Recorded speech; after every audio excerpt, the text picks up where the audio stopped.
Imagine the world's very first 3D rendering software. Oh, right. Like something incredibly powerful. Yeah, exactly. The kind of program that lets you build a really complex machine and you can, rotate it in virtual space, test the physics, and basically see exactly how all the gears mesh together. Right, and doing all of that before you ever manufacture a single physical piece. Exactly.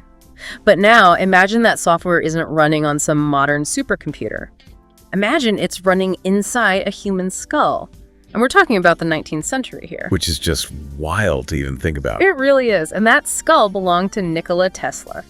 So in today's deep dive, we are basically stripping away the modern myth and, a famous car company to figure out how a man operating with this sort of futuristic mental software in a steam-powered era essentially invented our modern electrical grid. Yeah, and yet he died penniless and alone. Right. It's such a contrast. It really is one of the great tragic triumphs of modern history. And I think if you listening have ever felt like your ideas were just a bit too out there, or maybe you struggled with that brutal balancing act between creative passion and, financial pragmatism, this is a story that's going to resonate deeply. Absolutely. So to understand how he built the modern world, I feel like we first have to understand how that 3D rendering brain of his was actually constructed. Yeah, we have to go back to his origins. Right. So looking at the notes here, he was born on July 10th, 1856, in a village called Smiljan, which back then was part of the Austrian Empire, but today it's in Croatia. And there's this really fascinating split in his early influences. Yeah, his parents, right. Exactly. So his father, Milutin, was a Serbian Orthodox priest. Okay. Which provided this deep foundation focused on faith, tradition, and, the unseen world. But his mother, Georgina, who actually went by Okuk, she is where his mechanical genius originated. And this is the part that blows my mind. She had zero formal schooling, right? None at all. Yet she was out there inventing mechanical household tools completely from scratch. Wow. Yeah, she could just look at a daily problem, visualize the mechanics of a solution in her head, and then physically build it. So she was doing the mental rendering thing first. Exactly. That was the raw blueprint for Nikola's own cognitive process. I mean, most inventors, they rely on a very physical feedback loop. Like trial and error. Right. They sketch, they tinker, they build these crude prototypes, they fail, and they iterate. Standard engineering. Yeah, but Tesla bypassed that physical limitation almost entirely. He claimed that he did all of his iteration mentally. That is it's hard to even fathom. It is. By the time he was physically assembling a machine in a workshop, he had already stress tested it. He'd worked out the mechanical flaws entirely in his mind. And you add in the fact that from a very young age, he had an eidetic memory, right? Oh yeah, perfect recall. And he performed complex calculus completely in his head. Plus, he spoke several languages, and later in life, he reportedly slept only about 2 hours a day during intense periods of work. Just an engine running constantly at maximum RPM. Exactly.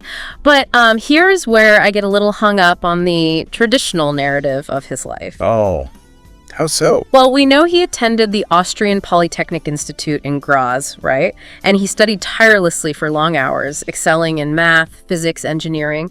But he ultimately never finished his degree. Right, he dropped out. Yeah. And given that his mother had absolutely no formal schooling, but was his biggest mechanical inspiration, and considering his brain could just perfectly visualize complex machines on its own, I mean, did traditional university actually matter for someone like him? Or was the rigid structure just, slowing him down? That's a really good question. And honestly, the rigid structure of a university likely did feel incredibly restrictive to a mind that moved that quickly.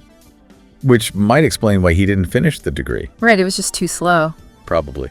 But dismissing his time at the Polytechnic Institute entirely would be a mistake. You think so? Definitely. Look, his mother gave him the mechanical intuition, sure, but the university gave him the underlying mathematics and physics required to scale that intuition safely. Okay. The fundamental rules. Exactly. You can visualize a brilliant machine perfectly in your head all day long, but if you don't know the mathematical laws governing electrical resistance or thermal dynamics or magnetic fields, you can't actually build it in the real world. Right. Or if you do, it's just going to fail or literally catch fire. So you essentially need the universal language of physics to translate those pictures in your head to the rest of the world. Precisely. And once he mastered that language, his ambitions simply outgrew his environment in Europe. He was working in Budapest and Paris as an electrical engineer, developing these revolutionary concepts for electric motors. But he knew he had to go bigger. Right. He realized that if he wanted to fundamentally rewrite the world's infrastructure, he had to go to the company that basically owned the infrastructure at the time. So he crosses the ocean. He goes to the absolute center of the electrical revolution, which was America. Yep, 1884. So it's 1884, and Tesla arrives in New York City. He has hardly any belongings, but he is holding this one single letter of recommendation, and it's addressed directly to Thomas Edison. The big man himself. Yeah, Edison is already America's most famous inventor. And the letter just says, this is so dramatic, it says, I know two great men. One is you, and the other is this young man. I mean, talk about the ultimate high-stakes introduction. No pressure, right. Right, so Tesla gets the job. Right. But it very quickly becomes clear that these two men are just fundamentally incompatible. Like oil and water. Exactly. Yeah. And it wasn't just a clash of personalities or their work styles. It was a fundamental disagreement on the actual physics of how power should be distributed to humanity. Right, the whole DC versus AC debate. Yeah. Edison had built his massive empire on direct current, or DC electricity.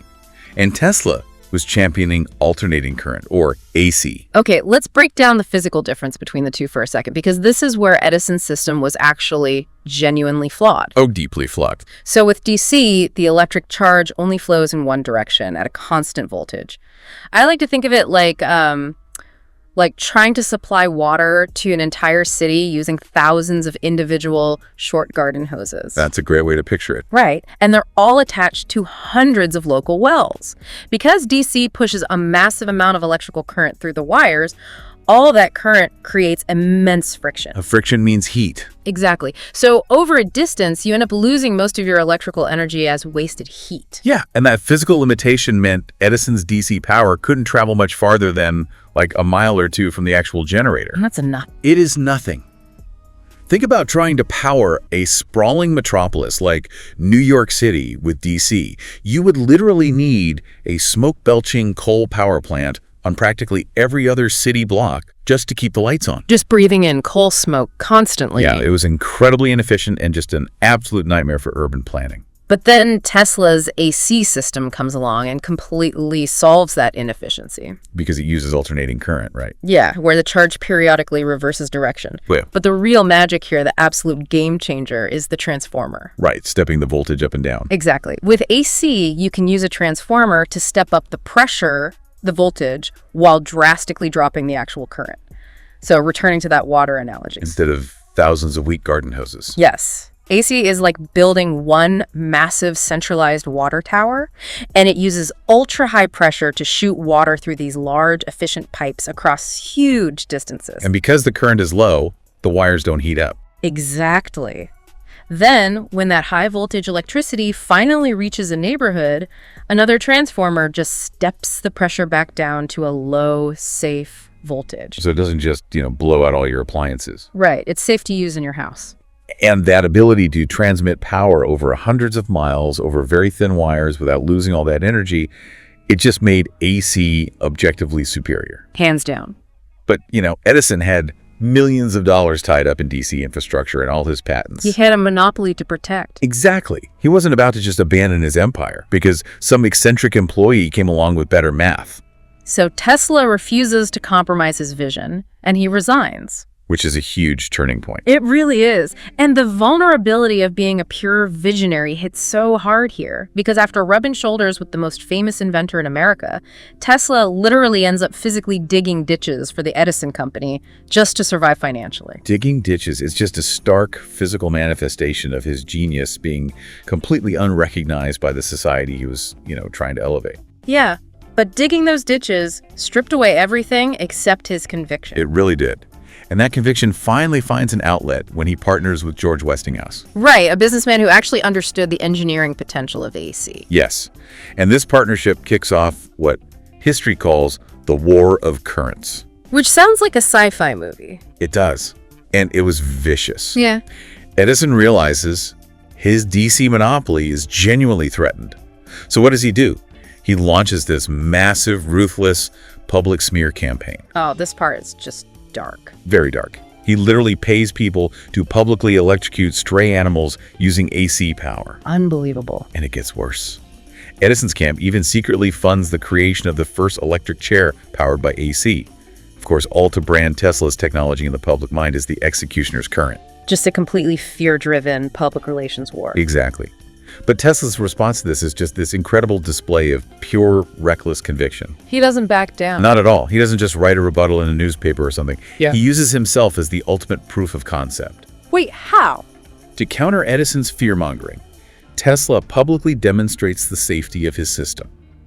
He allows carefully controlled, high-frequency, high-voltage AC electricity to pass harmlessly directly through his own body. He literally shocks himself on stage. Yeah, he's literally shooting sparks from his fingertips in front of a live audience.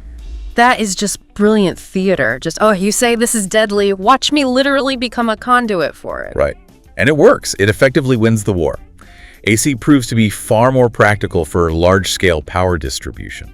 And today, nearly every single country in the world uses AC electricity in its power grid. Basically the entire modern world. Which raises a really major question for me. Why is Edison so often remembered in popular culture as the ultimate American inventor, when he was, fundamentally stubbornly wrong about the single most important technological standard of his era? That is the million-dollar question, isn't it? Seriously. I think it comes down to the stark difference between an inventor and an industrialist. Okay, unpack that. Well, Edison wasn't just inventing products. He was inventing commercial systems. He was aggressively protecting his market share. He knew exactly how to control a narrative, how to patent defensively, and, most importantly, how to monetize every single step of a supply chain. So he was a businessman first. Exactly. He is remembered as the ultimate American inventor because he perfectly embodied the American capitalist ideal. That makes a lot of sense. So Edison looked at a light bulb and asked, how do I sell this? Right. But Tesla looked at a light bulb and asked, how do I power this for everyone on Earth? And boom. Yeah. A fundamental difference in motivation. Yeah. One makes you incredibly wealthy. The other changes the actual architecture of the globe. Wow. And winning the war of currents basically proved that Tesla's 3D mental renders actually worked out here in the physical world. It validated his entire process. And it gave him the leverage to attempt his most colossal, world-altering projects yet, like in 1895 when he helps design the hydroelectric power station at Niagara Falls. Which is such a massive milestone. This is the moment humanity's relationship with energy shifts permanently. Because of the scale. Exactly. By harnessing the raw kinetic energy of millions of gallons of falling water at Niagara, and then using AC to push that huge amount of energy 20 miles away to power the city of Buffalo, Tesla effectively decoupled the generation of power from the consumption of power. That is a huge concept, because before this, electricity was basically a localized luxury. Pretty much. If you wanted power, you had to live right next to the generator. But Tesla proved you could generate electricity where nature actually provided the abundant energy and then seamlessly transport it to where people actually lived and worked. Right. And he doesn't just stop there. Of course not. He dives even deeper into high-frequency electricity. And in 1891, he invents the Tesla coil. Okay, yes. If you have ever been to a science museum, you have seen these things. Oh, for sure. They produce those spectacular branching purple lightning bolts. It's so cool. But, it wasn't just a party trick. How is this actually functioning on a physical level? So the Tesla coil is fundamentally about electrical resonance. Resonance, like sound. Yeah, exactly. Think of it like a tuning fork, but for electricity. If you strike a tuning fork, it vibrates at a very specific frequency, right? Right. Well, a Tesla coil takes ordinary low-voltage electricity from a wall, stores it up in a capacitor, and then rapidly dumps all that energy into a primary coil. Okay. This creates a pulsing magnetic field that collapses into a secondary coil.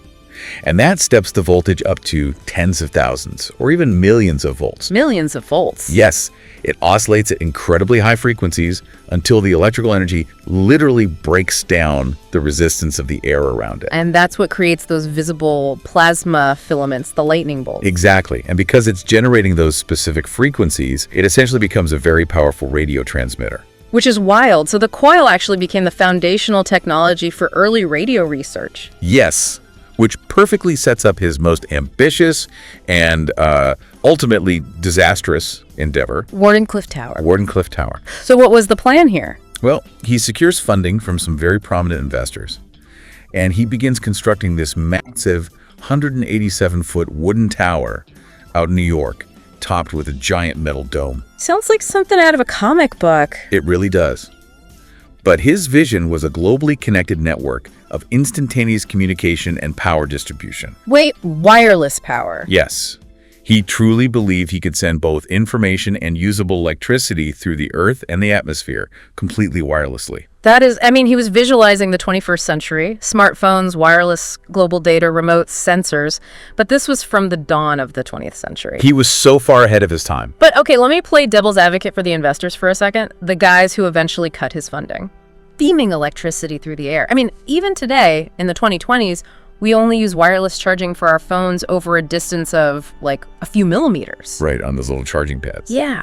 So was Tesla actually on the verge of a workable breakthrough with Wardenclyffe? Or was he acting like a modern tech startup just burning through venture capital on a totally unfeasible sci-fi pitch? It's a great question. And honestly, the investors had legitimate scientific reasons to panic. They did. Yeah, it comes down to a principle of physics called the inverse square law. Okay, what is that?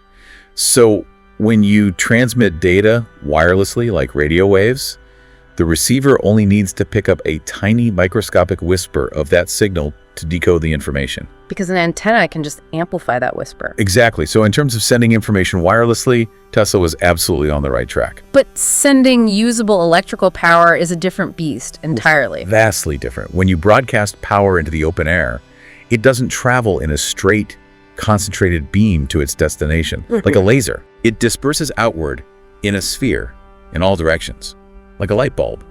And according to the inverse square law, every time you double the distance from the transmitting tower, the power drops to 1/4 of its strength. Oh, wow. So it fades incredibly fast. Super fast. By the time that energy reaches a factory or a home just a few miles away, 99.9% of it has just dissipated into the atmosphere. So you would be wasting colossal amounts of energy just to power a single light bulb across town. Exactly. It just wasn't practical. So the investors basically saw a money pit that defied the basic laws of physics for energy dispersal. Yeah, they pull the plug, they withdraw their financial support, the tower is never finished, and it's eventually just sold for scrap metal to pay off debts. That is so depressing. Yeah. But that withdrawal of funding really highlights the central tragedy of his life, doesn't it? It really does. It's this fatal disconnect between pure, unbridled innovation and the rigid demands of capitalism. I mean, he accumulated over 300 patents worldwide: induction motors, remote control, fluorescent lighting, high-frequency electricity, but he just never monetized them properly. No, he focused strictly on the innovation itself. He wasn't an Edison. Exactly. He frequently took whatever money he had and poured it right back into new experiments that investors just dismissed as way too futuristic. He was essentially funding the future out of his own pocket. And that led to deep, deep financial ruin. Yeah. The image of his final years is just profoundly melancholic. You have one of the greatest minds in human history living completely alone in various New York hotel rooms. Yeah, mostly subsisting on milk and crackers at the end. And he spent his later years feeding pigeons. He would actually bring injured birds back to his room to nurse them back to health. It's just such a quiet, gentle existence for a man who spent his prime literally harnessing lightning and building roaring hydroelectric dams. It really is. He dies on January 7, 1943, at the age of 86. And he was highly respected by scientists, but largely forgotten by the general public. But you know, death was merely a pause in his influence. Very true. The world eventually caught up to his mind. I mean, today, the International System of Units measures magnetic field strength in Teslas in his honor. And engineers study his patents globally. Right.